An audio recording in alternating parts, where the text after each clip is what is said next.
Hello, everybody, and welcome to our February Go Live with RV Lifestyle and Repair Club. I'm Dave Solberg, your managing editor, and we are having our second winter storm here. So we feel pretty lucky that we hit February and we've only had two measurable snows. We've had a couple of weeks where it's been down in zero and even lower than that, but it's been a pretty good winter so far. I just got done doing three shows here in January. We did the Chicago show at Schaumsburg, and I tell you what, it was packed.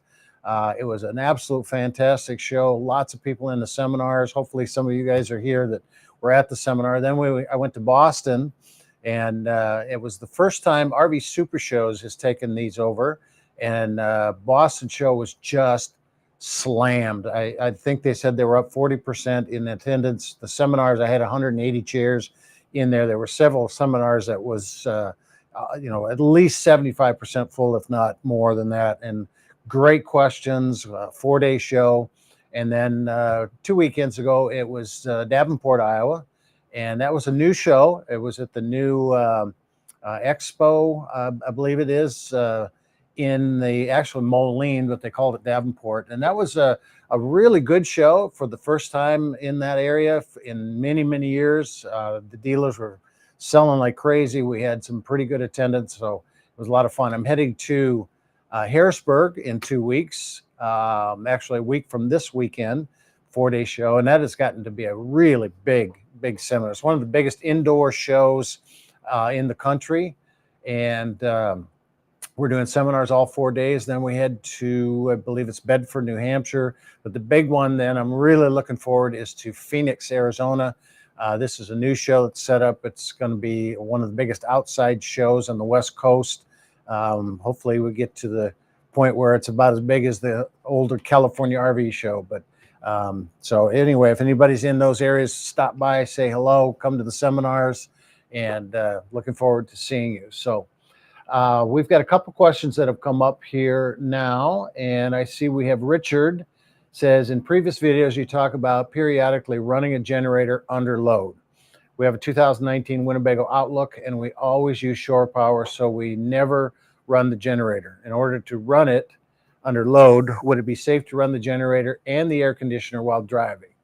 And yes, you can do that. The reason that you want to run that generator under load is that the way fuel is being refined now, it's cheaper, it varnishes a lot faster. And if you aren't running that generator under load, and even just running it on idle, it will start to varnish up, and eventually it will not start. And so you want to run it, get it to burn up that varnish that's inside there. In a diesel, you want to make sure it's not carboning in there. We had a diesel unit in one that, it started up and it would take about 30 minutes before the smoke would quit bellowing out of it. And it was all because we had not been running it under load. And so, what you can do is run that roof air conditioner. They say about 30 minutes once a month under load. And the other thing you can do is when you store the vehicle, Onan has a process by which you disconnect the fuel line, run the vehicle out of fuel, put the fuel line into some type of a fuel stabilizer. Onan has their own, but I always used the Seafoam is a good one. Stay-Bil is another one. Run that through for a little bit and then run it out. Again, that's kind of a tough procedure to do. I know some people that have just put Seafoam in the fuel tank for years, and not had a problem. But I still think that you need to run that under load. Now, another thing that you could do is if you're going to be in cold weather, sometimes people will go out, they'll run the generator when it's in storage and hook up a couple of those ceramic heaters. Just make sure you don't overload the electrical circuit that is in there. So yes, running it under load for 30 minutes, driving down the road with the generator on and the air conditioner. I've done that many times when the dash air can't keep up with some hot days like out in Death Valley, Arizona, and those places. Orlando says, is there a video that shows how to repair the cable under the pop-up camper to raise the top? My cable snapped in the RV center near my house. They don't want to repair it. So Orlando, we don't have a video on that. It's a pretty specific repair. And, when we look at video content, we try to find something that will, as we go along, appeal to the mass, RVers out there. And, one of the things I would recommend, I did some research on it. I wrote an article piece. I see that you have your email address here. There are several really good tutorials. First thing you need to know is, what is the camper? And I've always said this, anytime you're looking for information on troubleshooting, maintenance, or whatever, you need the make, the model, and the year of that RV so you can identify it, because there's a lot of different components. I would imagine the cable that you have probably starts underneath the, there's a dinette seat, just basically a wooden box with a cushion over the top of it. There's a mechanism under there that runs a channel through the bottom of that. Normally you can access that. Sometimes you have to take the, unscrew the cover off of that dinette plate in there. It runs along the bottom, and then it comes up through a series of either curves or pulleys, goes up through channels, tees off into various areas. So there's a lot of different stuff. I do see that you, like say, you've got your email here. I'll see if you can send me, and tell you what I will do. I'm going to carbon copy this right now, and I am going to go to the open a new window here. I am going to CLTEL.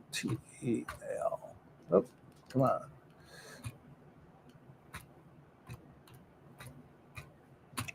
And this is one I would recommend that if you can get in touch with, just send it into, the Facebook. We have technicians on there, but I'm also going to send you a webmail. There we go, right there. There's me, inbox, compose to Orlando, contact info. So here is make, model, and year. I am now sending you there my email, and if you can send me your make, model, and year of that, and then that way I can look up the article. I did a full-blown article for a different publication that I think I might be able to find it, and it might be helpful if you can give me the make, model, and year of that unit. So one thing to also remember, that we have sign up for the RV Lifestyle and Repair free newsletter, and you'll receive a digital download of how to buy a used RV, and that will be posted here pretty soon by Max. And Mike said, should the water pump come on intermittently for a second or two, or does that imply there is a leak in the system? Normally, it should not come on for any amount of time unless you have the unless you have a leak somewhere, and it could be a variety of different things. So basically, this is your water pump right here, and you've got an inlet that comes in through here, and it goes out through here, and you have a pressure regulator right in the inside of this. And what it does, as soon as you open up a faucet, it senses a little drop in pressure. It opens this up, and then it should start and go. If it starts without anything opening up inside, it's very possible that you have either one of your faucets is dripping, and that's kind of a gremlin. I've seen that many times, where a shower or a faucet in the bathroom or the kitchen sink or even the toilet will just have a very slight leak. And it's hard to see, because when it drips and drips and drips and then it goes down the drain, you don't see it anywhere. And so what it does then is it relieves a little bit of the pressure off of this side eventually on that pipe that's coming through. And so then when that pressure drops, but it's just barely enough to let it go back, to fill that up and build the pressure back up, and then it'll stop. So that's telling me you got a leak somewhere, whether it's in the lines somewhere or in here. And we had a very similar situation on a 2003 Winnebago Brave. We thought originally it was the shower. And so what we did is we put a Ziploc bag over the shower and took a rubber band and tied it up in there. And then we shut all the drains on sinks that were, in the bathroom, the kitchen and stuff, and just went overnight and looked to see, okay, do we have any buildup of water in the drains? Do we have any things in the bags in there? Nope, we had nothing in there. And so we knew that it wasn't any of those faucets in the system. So I took the unit out and we did a bench test.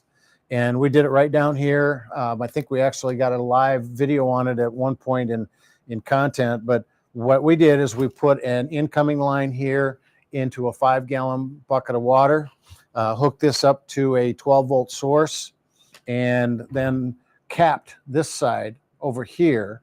So we knew we had water pressure build up inside, and it just basically simulated the fact that, okay, we've got pressure over here. And we let it set for 24 hours, and we had no startup vibration, anything in it. So we knew it wasn't the pump, which that tells me either I've got a bad diaphragm in here that's starting to leak, or there is a screen on this side that is, and the reason we did that is the owner said, I know it's the pump. Let's just swap out the pump. And I said, well, let's test the pump first.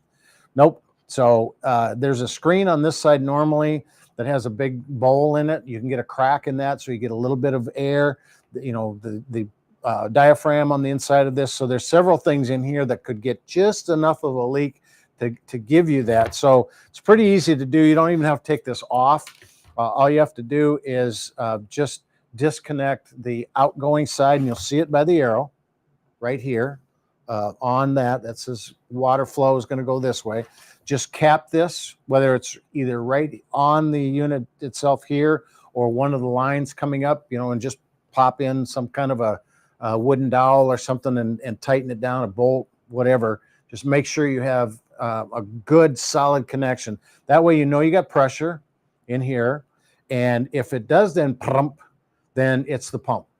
More than likely it's going to be somewhere downstream. And so the next step then you're going to have to look at is starting to isolate the various different connections that you'll have. And you're typically going to have a PEX pipe in these.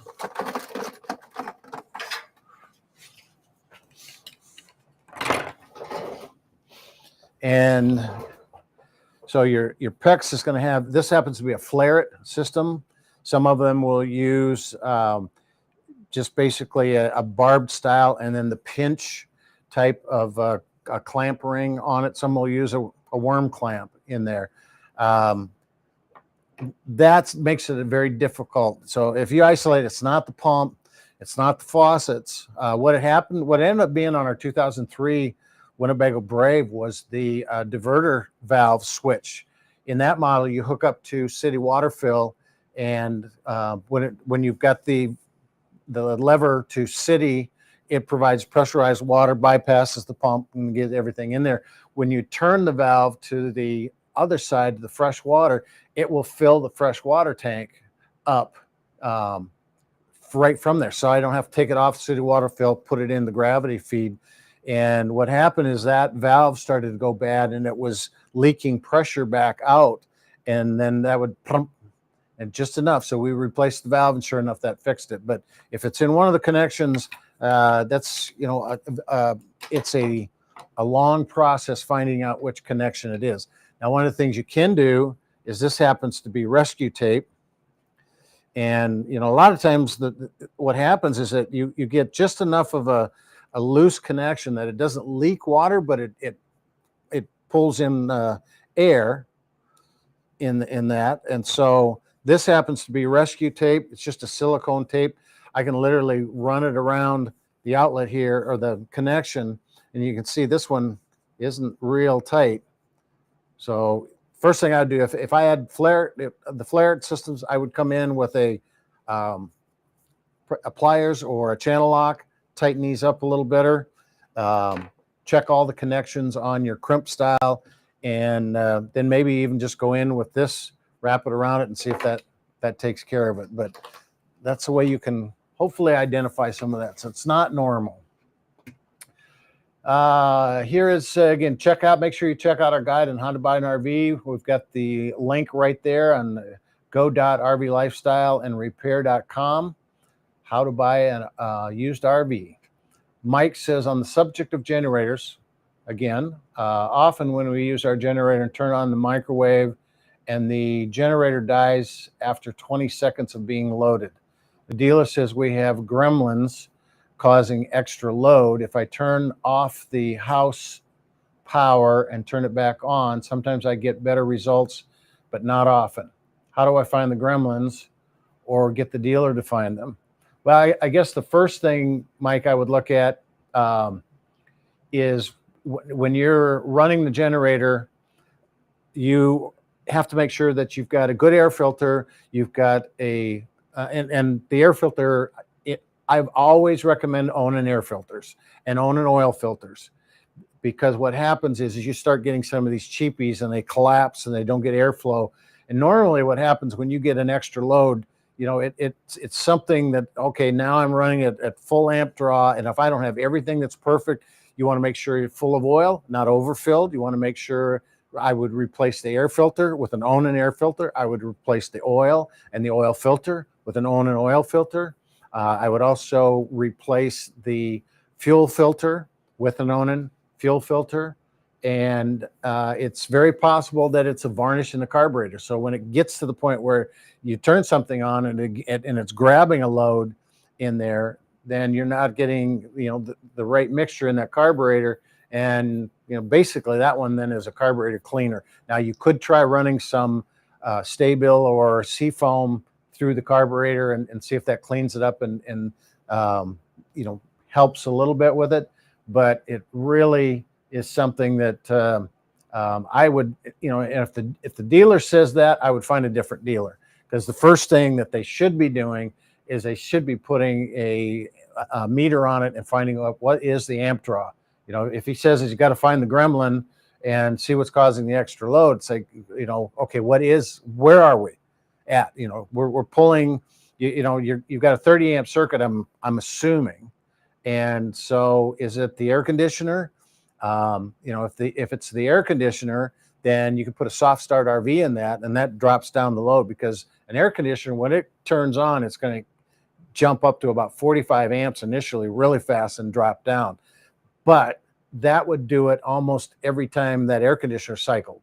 And you're just saying that when you turn on the microwave, the generator dies. That microwave is a very small draw on that generator, which makes me think it's an issue.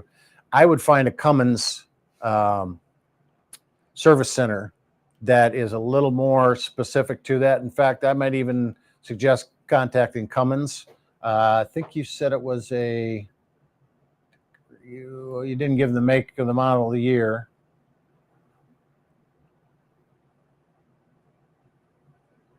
But okay, I don't see the make of the model of the year. So, but I did see, I skipped one here. Should the water pump come on? Mike also said, after we have been out for a couple of days, the black water tank is at about 65%. When moving, we feel like we can smell it. It goes away when we stop. So if you've got a black water tank that's full and you're smelling something, you're going down the road, I would say that you probably have an issue with the vent. So in your black water tank, you got a vent that goes up, and you didn't give me the make and the model, so I don't know. Steven said it was a Winnebago. Sometimes people use a cheater vent. So out of the black water tank, it comes up underneath the sink cabinet. And since it can't go up to the roof because of the kitchen sink countertop, they put on a vacuum cap, and we call it a cheater vent. Those go bad. So I would first of all look and see if you have a cheater vent. If not, if it goes all the way up to the roof, check that vent on the roof. It might be that the cap is off. You might be getting air. I would personally replace that. If it's a regular capped vent, I would put a cyclone vent on it, or one of the ones that will turn with the wind. So when you're going down the road, it will literally turn in that direction and pull odors out that way. It could be the pipe is loose as well. Normally, if the pipe is loose, then you will get them when you're sitting as well. But what's happening is it's sloshing around. You're getting air up in there, so there's a lot of issues that could be causing a problem, pushing that odors back down into your rig. Okay, let me sneak back down here then. Then Mike said the generators, I turn off the house power. We talked about that. Again, find a Cummins for that generator. Find a Cummins dealer, or even contact Cummins directly and just tell them the problem you're having. And I'm sure they'll tell you, first of all, oil, filter, air filter, gas filter, inline filter as well. Kyle says, I have a 2002 Winnebago Journey. The inverter charger died on our last trip out in the fall, so I put it away for the winter, thinking I replaced it in the spring. My question is about upgrading to lithium-ion technology. Since I've got to replace the inverter charger, it seems like the right time to do it. Do I need to replace a GT-NG else other? Do I need to replace a GT-NG else other than the inverter? Probably anything. Replace. So look at that question, and I can still answer part of it. Inverter and the house batteries. Is there a reputable online resource that you could recommend? So we just went through this in our gold here a little bit ago, and one of the things that I always tell people, if you're looking to replace the battery, you cannot just swap lithium with a flooded lead acid battery without looking at a variety of different components. Your 2002 Winnebago Journey, in fact, let me back up here. You probably started off with flooded lead acid batteries. 2002, you have something else in them now. I don't know if they're FLAs or they're AGMs. Evidently, they're not lithium since you're looking to go lithium, and the inverter charger died. So you have probably a Maxim inverter that also does a charger.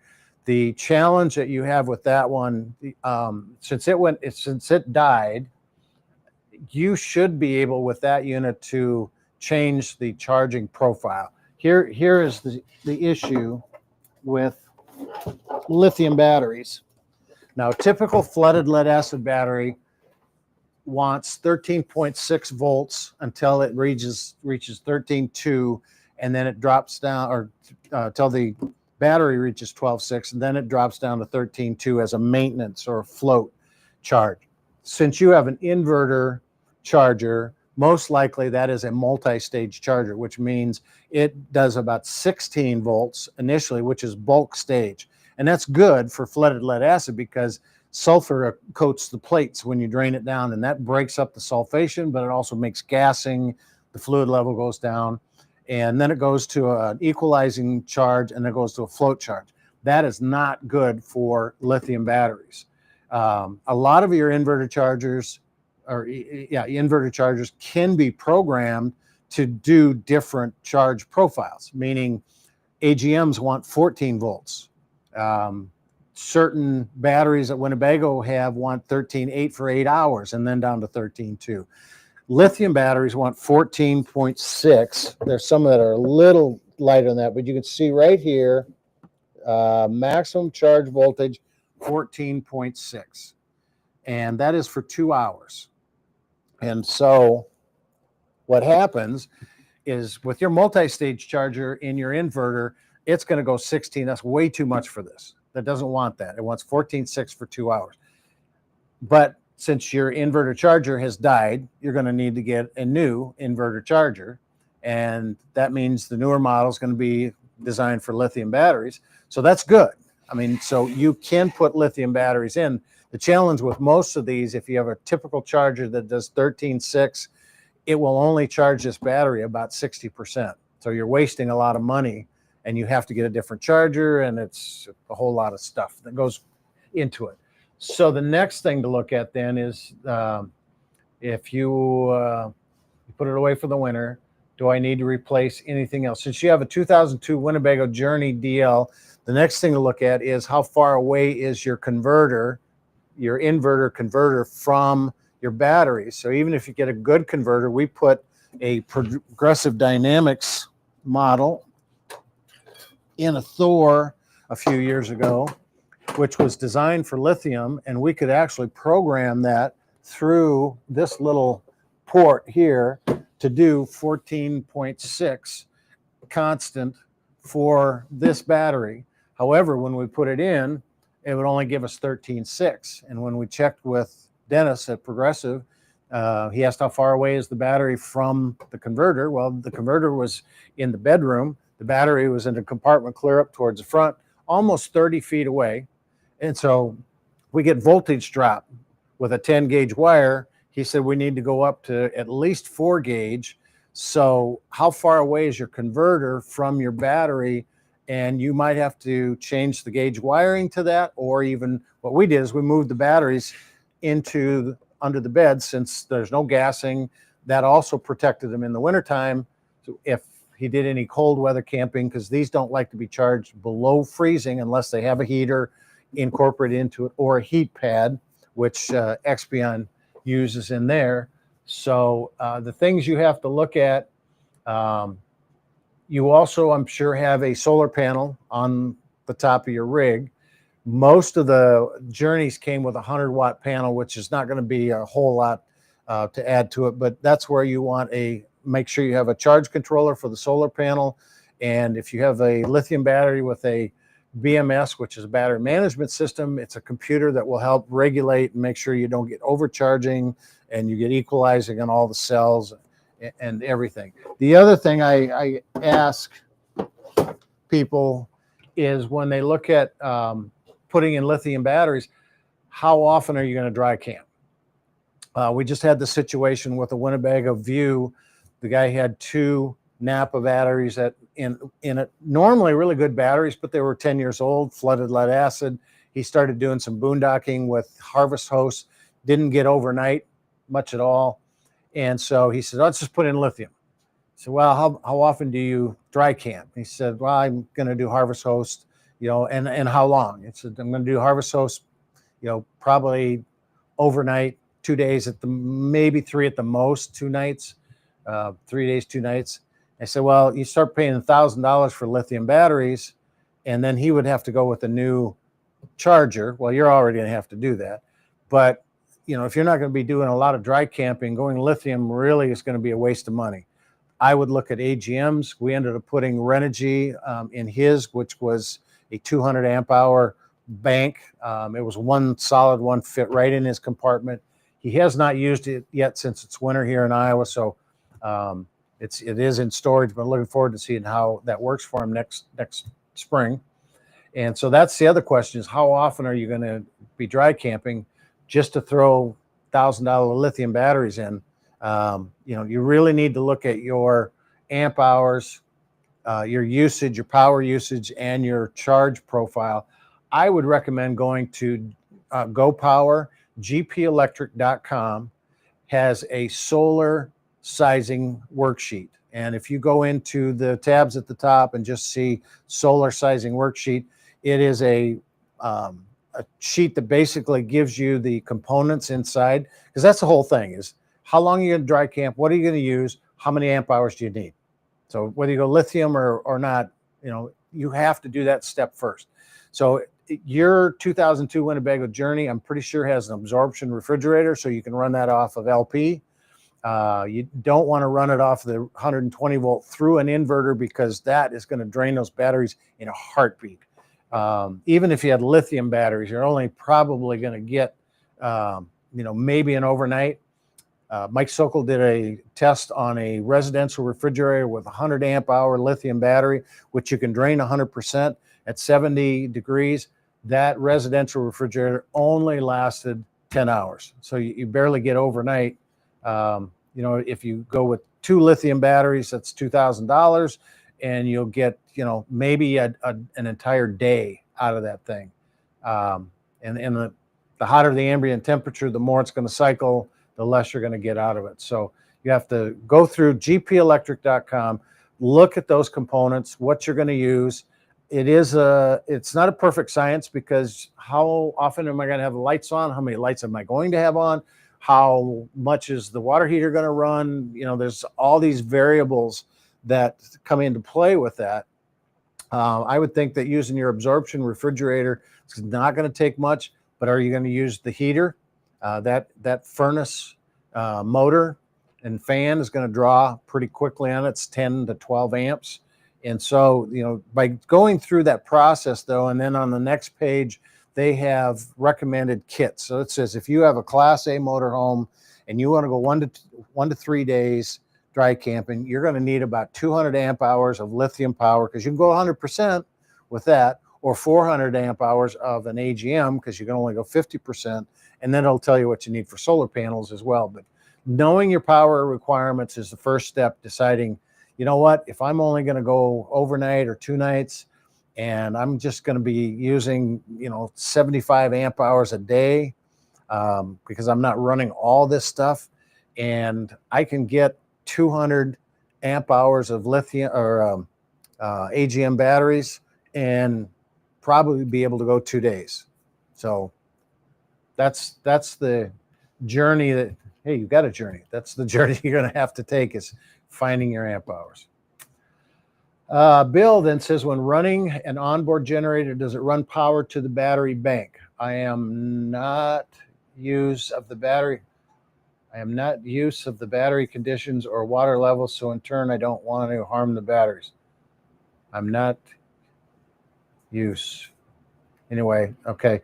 Take a look at that question. I'm not using, but the way your system works typically, and again, you don't have the make or model or the year of the rig here, but if you have an onboard generator, you fire up that generator, it will have a direct power cord that goes up to either a J box or an automatic transfer switch. And what that means is, if you have an automatic transfer switch, then it will automatically switch to generator power to go up to the distribution center. When you are plugged into shoreline power, and the generator's not running, it will recognize that and switch over. So you don't have to literally take the shoreline power and plug it into a generator outlet. But either way, so your generator goes directly to the distribution center. Whoops. Which is going to be similar to this. This happens to be a 30 amp service in this one here. But what you have is a series of circuit breakers in here. This one has a converter that is on the right inside the all-in-one distribution center. Others will have a standalone that sits underneath, but it's just that does the same thing. So one of these outlets here, and I believe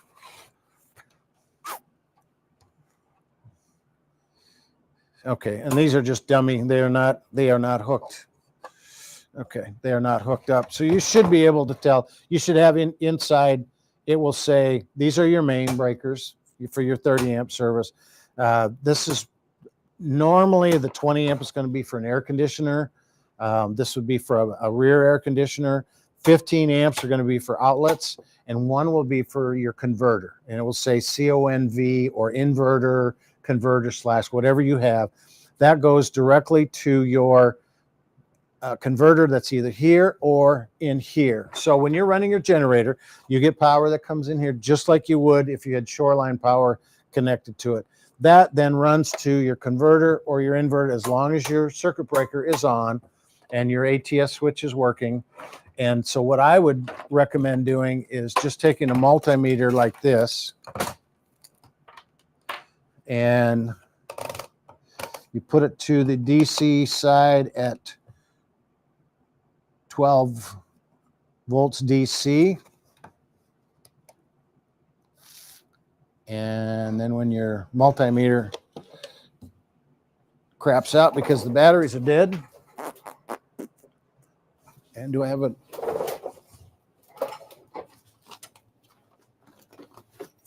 there? This is my go-to one. I got this one from Home Depot, and this kit is a great kit. I don't have to have a fluke. $39.95, and I get not only a non-contact voltage tester, but Also, it had a GFCI tester with it. So we'll go back to the 12 volt DC, which is our V with a little line and dot, dot, dot, dot. We're going to just put it on the 20. And so I'm going to test with this here. We're just going to show you what this looks like. And where did my power cord go to? There it is right there.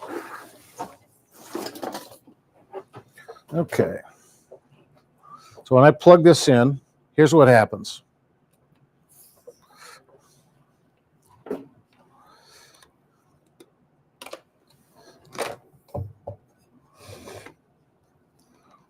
All right, I'm going to set up to 12 volt, and I got my positive and my negative leads here. So that'd be the same thing as here. I got my switches on.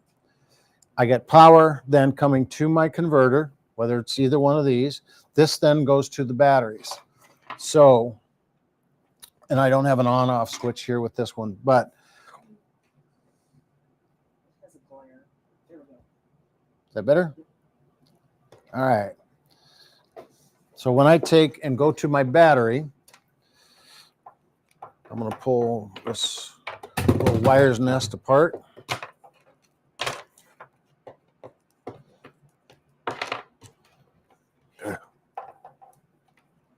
There we go.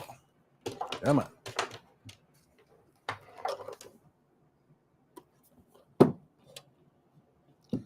Put that right in front. How's that? And so I go to my battery, and then what I do is when you originally touch your battery, it should be 12.6. Unless it's a lithium, then it's going to be 14.6. But 12.6 is a fully charged flooded lead acid battery. Start your generator up, wait for a period of time till the automatic transfer switch kicks in. Normally, I just look, and when my microwave pops on and I see the LED up on the microwave, then I know I got power coming to the unit. Then I just go in and I hit my power on the positive, power on the negative, and I should see, just give me a second here and make sure I got the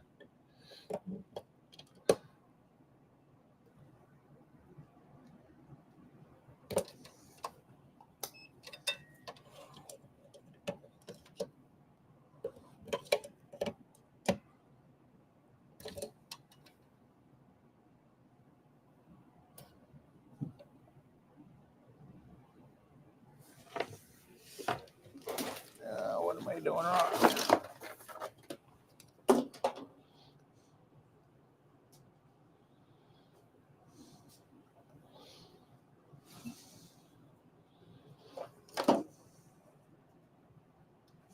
Okay, so I should be getting DC voltage.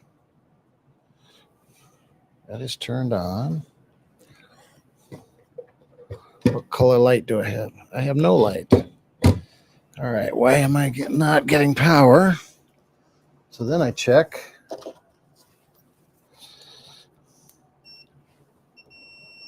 I have power coming to the unit. So that should give me power to here and a positive to negative.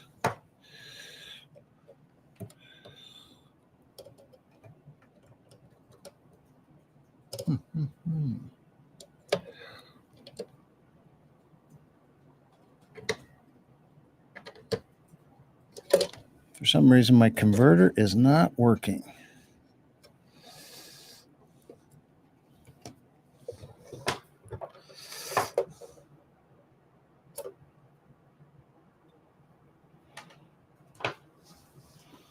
Okay.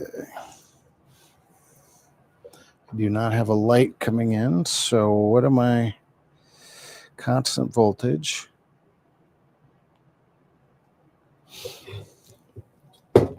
Well, then the next step is if I have power coming in and I have nothing coming out, I unhook this, I put this on continuity,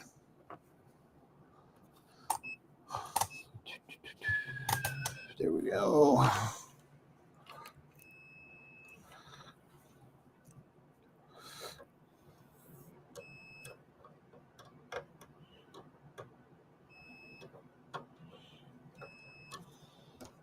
Okay. So that is working.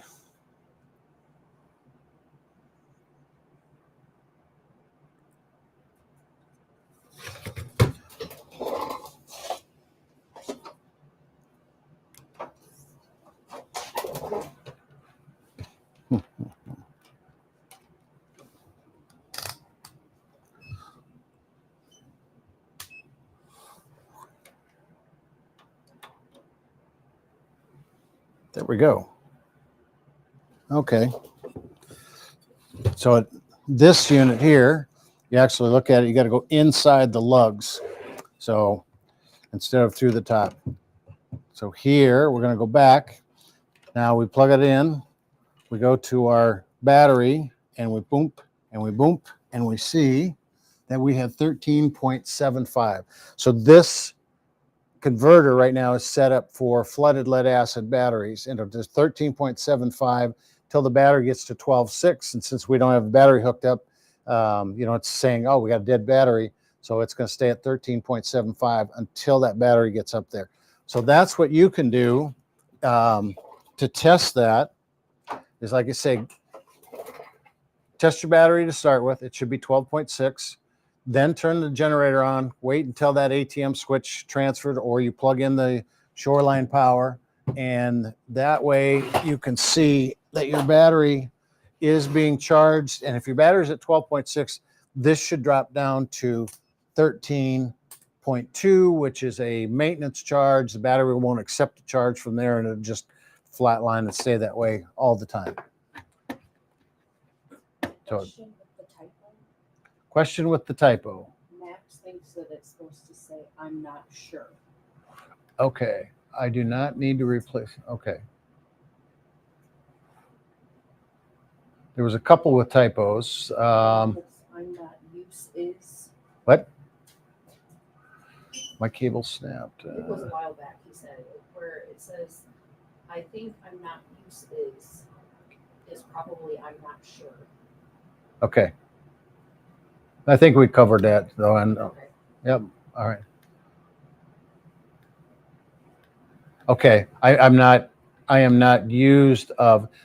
sure of the battery condition or water levels. Okay. When the onboard generator doesn't run power to the battery. So that's what we're just talking about now. But one of the things, if you do have flooded lead acid batteries, you really need to check your water levels. And a really good way to do that is to use, there's a couple different versions. I'm gonna grab this here. You can go in with the old turkey baster model like this. You can take the big jug and put it in. Sometimes that's really hard to do. What I like to do is use a flow rate system, and that is where you simply have a series of check valves. And there's a variety of different models that are out there, depending on what you have as far as the type of battery. But there is US Battery has them, Flow Rite has them, which is a Trojan brand. But you just put these in the cells, and this happens to be for a 6-volt version. But you would have, for the 12 volts, you would have 3 and 3. The 6-volt batteries, which we have down here, you would have the series down there. But anyway, you put those in. You just put this in a jug of distilled water and literally squeeze this. Water will flow up through this. It's got a check valve that you cannot overfill, and you can customize these to whatever size that you've got. And every time you take off for a trip, you simply, and everything's full. Then you know they're completely covering the plates, and you don't have to go in and pop the caps off every single time and look through it. Just really easy to do. Flow Rite's a good one. US Battery has one as well. And just make sure that water level is at the top of up over the plates at the bottom of the vent tube in your deal. Now you cannot use most of these on interstate batteries because they literally have an indentation or a triangular vent tube in it. So I found that they don't work very well in interstate. So check out and see what kind you've got. Mike says, adding to my generator question, if I let the generator run for 10 to 15 minutes, it works as expected. So that to me then is saying that it's probably a varnish situation that's starting to heat up a little bit.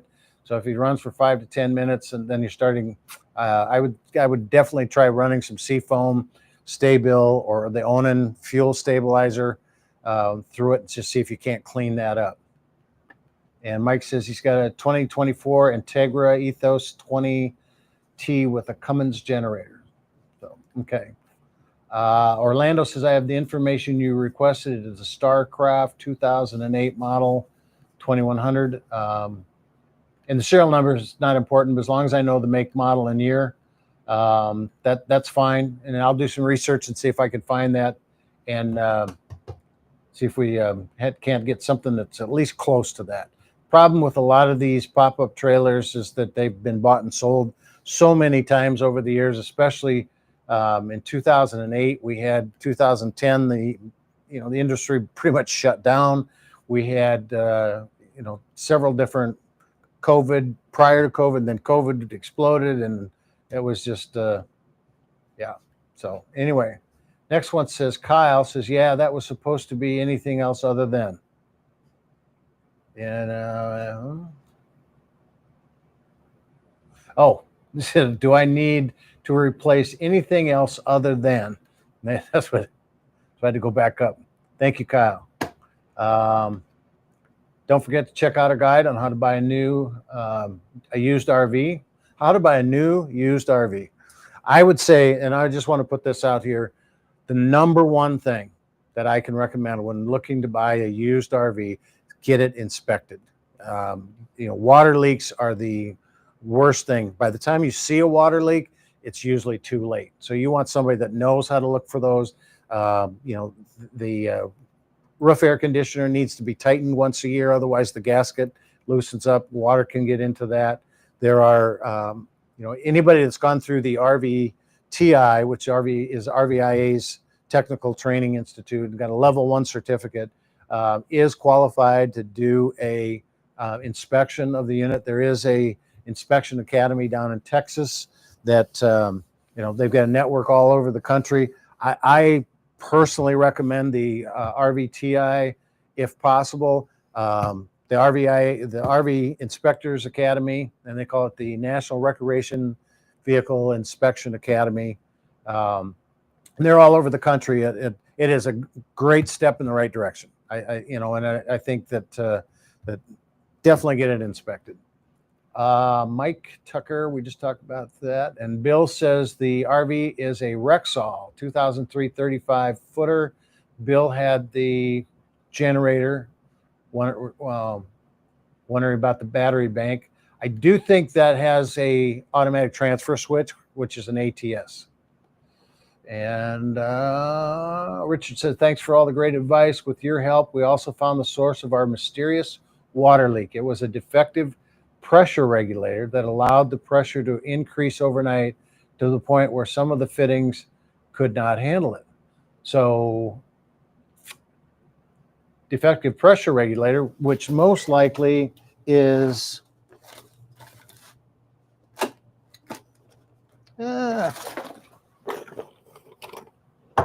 that right there. And the thing you got to remember is that the water at a campground is going to come from well water. And the closer you are to the pump, the more pressure you typically will have.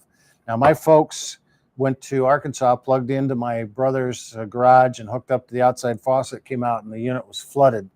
And it had high pressure coming off that outside faucet. And nothing broke. It's just that none of the fittings in that could handle the 60 or 70 PSI that was coming out of that thing. So what Bill is saying, or Richard is saying, is that he found that this pressure regulator, which is supposed to be at 40 to 50 psi was defective and was allowing too much pressure to come in. So obviously his campground had higher pressure than that. The water system couldn't handle it. The fittings, again, these. Normally the Flaret fittings are pretty good with that. I think what you typically see is that when manufacturers use either a worm clamp or the crimp, and they don't get it crimp tight enough, that it doesn't work. And a lot of those, I'll go in and I can literally move the pipe within that fitting, even though it's crimped. And so if you don't have the ratchet style PEX crimper that goes to a certain point before it will release, then you don't know that crimp, that they call it crimp ring, is actually holding and is installed properly. So that is something you definitely want to take a look at. Bill also said, I have 6 batteries all connected in series. So what Bill evidently has with the 2003 35 footer, if you have 6 batteries connected in series, then what I assume you have is 6-volt batteries. And with a 6-volt battery, you connect positive to negative in one bank, and that is in series. And then so you got one 12-volt bank. You have the second set, positive to negative. That's in series. That's the second set. And then you have a third set, which is positive to negative. So you have 6 batteries. They are 6-volt batteries, but they make a 12-volt banks. And then those are connected parallel. So those are connected positive to positive to positive, negative, negative, negative. So you got positive, negative, positive, negative, positive, negative. So anyway, you get the gist of it. But a lot of people like those batteries because they have a lot more amp hours. They have more cycles. They will do anywhere from 500 to 600 cycles versus 300 on a 12-volt system. Lithium batteries will do anywhere from 5,000 to 10,000 cycles. So they pay for themselves in the long run. But hopefully, and Bill had, if he had 6-volt batteries, let me go back up and find out what he had. Rexall wanted to know when does it power the battery bank. So if you have 6-volt batteries in that, then you are running a typical, again, I'm not sure if you got a regular charger that does 13.6 till those get up to 12.6 and then drops down, or if you have the bigger units that would have that many batteries, a lot of times those will have an inverter charger, like Mike, was it earlier, said that his had? No, Kyle. And that inverter probably does a multi-stage, like 16 volts to break up the sulfation, and then equalizing in a float charge. And normally that'll stay right on the side of that inverter. So with that, okay, we got one more from Mike. New solar question, 2024 Integra Ethos 20T van with solar on the side, 20 amp. We'd like to get an additional solar panel. Do you have a recommendation? And is there any issue with leaving the panel plugged in overnight? So Mike says you've got a solar on the side and 20 amp on a van, 20T van, Integra. And normally you can add solar panels to those. You need to make sure it's the same brand.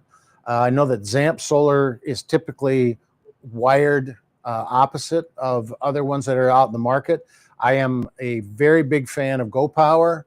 I'm a big fan of Zamp Solar. In fact, I'm looking right now. I've got a 100 watt Zamp that is the Obsidian series that's sent there. I've got a 200 watt suitcase from Go Power that was sent there. I do like the suitcase versions of it. If you got Go Power, I would definitely go with that, because you think about it, a lot of people say, well, I'm going to put solar panels on them, put them on the top of my unit. And the theory then, or reality is, to get a solar charge to your batteries through your solar panels, you have to be out in the sun. And with that, you're going to raise the interior temperature 20, 30 degrees. And since you're dry camping, that's the reason you're trying to use solar panels. You don't have the use of the air conditioners. So if you go into the shade, now all of a sudden you have no solar power to be able to charge the batteries. So by putting the unit in the shade using portable panels that are out to the side, you can angle them towards the sun.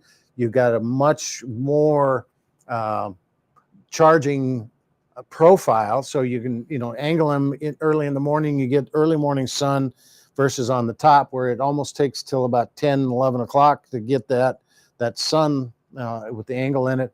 And so putting them out the side, and yes, you can leave them plugged in overnight. Both Zamp and Go Power have a charge controller, so even if you left them out and you had a good power during the day or good sunlight during the day and your batteries were charged, it would regulate what charge is going in there, so it's not going to overcharge it. By leaving them plugged in overnight, you've got no sun, you've got no charge coming into it. It should be fine. So I think you can leave that with no issues whatsoever. So with that, it looks like we are out of questions unless anybody has one quick one to follow up on. But great questions today. And like I said, I'm going to be in Harrisburg, Pennsylvania on I believe it's the 20th through the 23rd. It's a 4-day show, Thursday, Friday, Saturday, Sunday. One of the biggest indoor shows in the country. And we've got jam-packed seminars all day long. We're doing 1 hour after the start of the show up until 1 hour before the close of the show. And I'll be available for questions as well. And I know we got General RV is going to be there with a full array of parts and accessories. We don't see that a lot at a lot of shows, but they bring a ton of Lippert stuff, a ton of solar panel options, lithium batteries, as well as regular batteries. And then after that, I'm headed to Bedford, New Hampshire, which is north of Boston. Hopefully we get some people there. Last year we had a little bit of a storm and it was very lightly attended, but we're looking forward to some people there. And then Phoenix in March, the last weekend of March, I believe it's the 20th through the 22nd. We are going to have one of the largest outdoor shows on the West Coast, and it is going to be huge. There's also camping available at that one. It's at the racetrack in Phoenix, and full seminars out there. So if anybody's out in that area, definitely invite you to come join us at that seminar. Go to rvsupershows.com and you can see these shows. You can see the seminar list, and you can register for camping down in the Phoenix area. Hope to see you at one of these shows. So with that, appreciate everybody coming out. Mike says on the last one, thank you. This was great. So informative. Greatly appreciate you doing this. I can't talk anymore. But I appreciate you guys coming out. This is very worthwhile. I enjoy being able to get these questions. Sometimes I get stumped and I've got to go look them up and do something. So Bill says, do you ever get up to the Northwest? And unfortunately, Mike says he's going to see me in Phoenix. Great. I don't make it up to the Northwest. There are a few shows up there, and I've talked to them about it, but it's a pretty tight budget. And for me to get up there, and they've got some local people that have done seminars pretty cheap, and there's no travel expenses. For me to get there, it's unfortunately a little bit too expensive by the time I get out of northern Iowa in the snow. But I'd love to get up there. Love Seattle area. Done a lot of training seminars up in that point, so maybe at some point we'll get there. But anyway, again, thank you very much, Mike. I will see you in Phoenix. Make sure you stop by and talk to me. We'll get a picture. We'll post it. And looking forward to you guys' questions. In Orlando, I'll do some research on that pop-up trailer, and we'll see if we can't get you taken care of. So take care, everybody. Appreciate it. Have a good rest of the week, and hopefully you're staying warm. We're at about 4 degrees, so as long as I'm inside, I'm fine. I just got back from Miami where it's 82 degrees. How do you lose 80 degrees in one quick trip? Thank you, everybody. Take care.